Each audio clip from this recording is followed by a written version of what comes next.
روزی یک فقیه بزرگ از خراسان به بغداد اومد.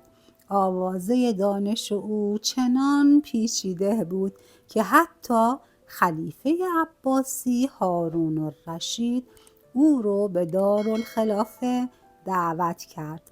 خلیفه او را با احترام تمام در کنار خود نشاند و با او به گرمی برخورد کرد. فقیه از این استقبال بسیار خوشحال و مغرور بود. در همین زمان بهلول، مردی که به ظاهر دیوانه می نمود اما در باطن از حکمت سرشار بود، وارد مجلس شد. هارون با احترام به او گفت: بنشین. فقیه با دیدن ظاهر ژولیده و پریشان بهلول لبخندی تمسخرآمیز زد و با کنایه به خلیفه گفت: در شگفتم که خلیفه چنین محبت‌هایی به مردم عادی و به ظاهر بی‌ارزش دارد. بهلول که متوجه نگاه و کنایه فقیه شده بود، با حالتی جدی پاسخ داد: به علم ناقص خودت مغرور نشو، به ظاهر من نگاه نکن. حاضرم با تو مناظره کنم و به خلیفه ثابت کنم که تو چیزی نمیدانی. فقیه با تمسخر گفت: شنیده ام که تو دیوانه ای. من با دیوانگان کاری ندارم. بهلول خندید و گفت: من به دیوانگی خود اقرار دارم، اما آیا تو به نادانی خودت اعتراف میکنی؟ اگر به علم خود یقین داری بیا مناظره کنیم. هارون رو به فقیه کرد و گفت: چه ضرری دارد که از بهلول چند سؤال بپرسی؟ شاید نکته‌ای بیاموزی. فقیه که خودش را برتر می‌دانست با اکراه گفت: من به یک شرط قبول می‌کنم. من معمایی مطرح می‌کنم. اگر بهلول پاسخ صحیح داد 100 دینار زر سرخ به او می‌دهم، اما اگر نتوانست پاسخ دهد او باید 100 دینار به من بدهد. بهلول پاسخ داد: من از مال دنیا چیزی ندارم، اما شرطت را میپذیرم. اگر پاسخ معمایت را دادم زر را میگیرم و بین مستحقان تقسیم میکنم. اگر هم عاجز ماندم غلام تو میشوم و برایت کار میکنم. فقیه گفت: خب حالا گوش کن. زنی با شوهر خود در خانه نشسته است.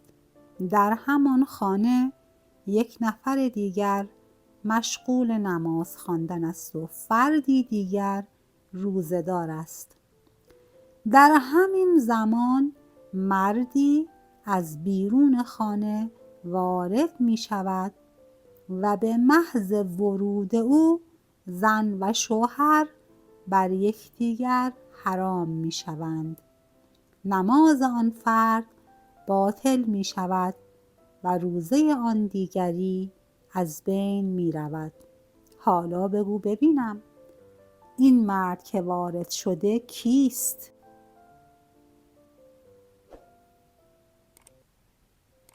بهلول بدون لحظه ای تأمل پاسخ داد: این مرد شوهر سابق این زن است که به سفر رفته بود. چون سفرش طولانی شد همه گمان کردند او مرده است. زن با اجازه حاکم شهر با مرد دیگری ازدواج کرد. برای شوهرش 2 نفر را اجیر کردند که یکی برایش نماز بخواند و دیگری روزه بگیرد. حالا که شوهر اول او به خانه برگشته است، زن و شوهر فعلی به یکدیگر حرام می شوند. نماز آن که برای مرده می خواند باطل می شود و روزه آن که برای مرده روزه گرفته بود باطل خواهد شد. با شنیدن این پاسخ خلیفه و تمام حاضران مجلس بر بهلول آفرین گفتند و فقیه سر به زیر سکوت کرد. بهلول لبخندی زد و گفت حالا نوبت من است که از تو سؤال کنم. فقیه که هنوز از پاسخ بهلول جا خورده بود گفت بپرس ببینم چه در چنته داری؟ بهلول گفت ما یک خمره پر از شیره و یک خمره پر از سرکه داریم. می‌خواهیم این دو را در یک ظرف مخلوط کنیم. اما ناگهان می‌بینیم موشی در این محلول افتاده و مرده است. حالا چگونه تشخیص دهیم که موش در خمره شیره بوده یا در خمره سرکه؟ فقیه به فکر فرو رفت. هرچه اندیشید نتوانست راه حلی پیدا کند. خلیفه از بهلول خواست که خودش پاسخ را بگوید. بهلول با خونسردی گفت موش را از محلول بیرون می آوریم و در آب می شوییم تا آثار شیره و سرکه از بدنش پاک شود. سپس شکمش را باز می کنیم. اگر در شکمش شیره باشد معلوم می شود که در خمره شیره افتاده و مرده و اگر در شکمش سرکه باشد معلوم می شود که در خمره سرکه افتاده و مرده. بار دیگر خلیفه و حاضران مجلس بر بهلول آفرین گفتند. بهلول 100 دینار زر از فقیه گرفت و آن را بین فقرای بغداد تقسیم کرد. 1 سال بعد هارون الرشید در مسیر سفر حج وارد کوفه شد. مردم از هر سو برای دیدن شکوه و جلال خلیفه هجوم آوردند. هارون در هودجی با شکوه نشسته بود و با غرور از میان جمعیت عبور می کرد. ناگهان صدایی از میان جمعیت بلند شد که می گفت هارون! هارون!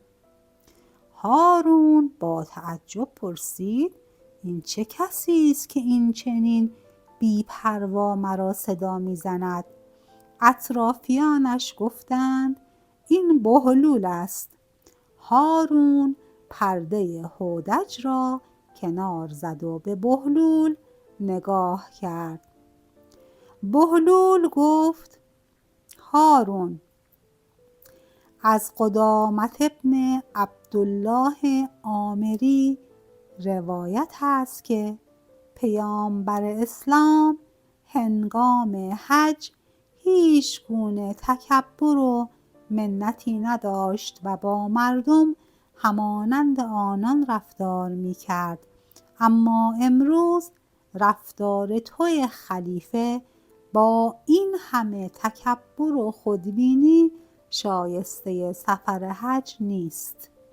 هارون که از سخنان بهلول عمیقاً متأثر شده بود از بهلول خواست که نصیحتی به او بکنه. بهلول گفت ای خلیفه، اینک که خداوند به تو دولت و جلال عطا کرده مغرور نباش. چنان حکومت کن که پس از مرگت کسانی که تو را ندیده اند و از عطاهایت بهره مند نشده اند از تو به نیکی یاد کنند. عدالت و عفت پیشه کن و به زیر دستانت ستم روا مدار. اگر چنین کنی از جمله نیکوکاران خواهی بود. هارون از نصیحت بهلول بسیار خرسند شد و دستور داد جایزه ای به او بدهند، اما بهلول گفت من نیازی به جایزه تو ندارم. آن را به کسانی بازگردان که از آنان گرفته ای. و سپس سر به آسمان بلند کرد و گفت من و تو بنده یک خدا هستیم. چگونه ممکن است او تو را ببیند و مرا فراموش کند؟ این بود داستان جذاب بهلول و درس هایی که به خلیفه و فقیه مغرور آموخت. امیدوارم از این داستان لذت برده باشید. اگر دوست دارید داستان‌های بیشتری از حکمت‌ها و عبرت‌های تاریخی بشنوید، کانال ما رو دنبال کنید و این ویدیو رو با دوستانتون به اشتراک بگذارید. تا داستانی دیگر، بدرود.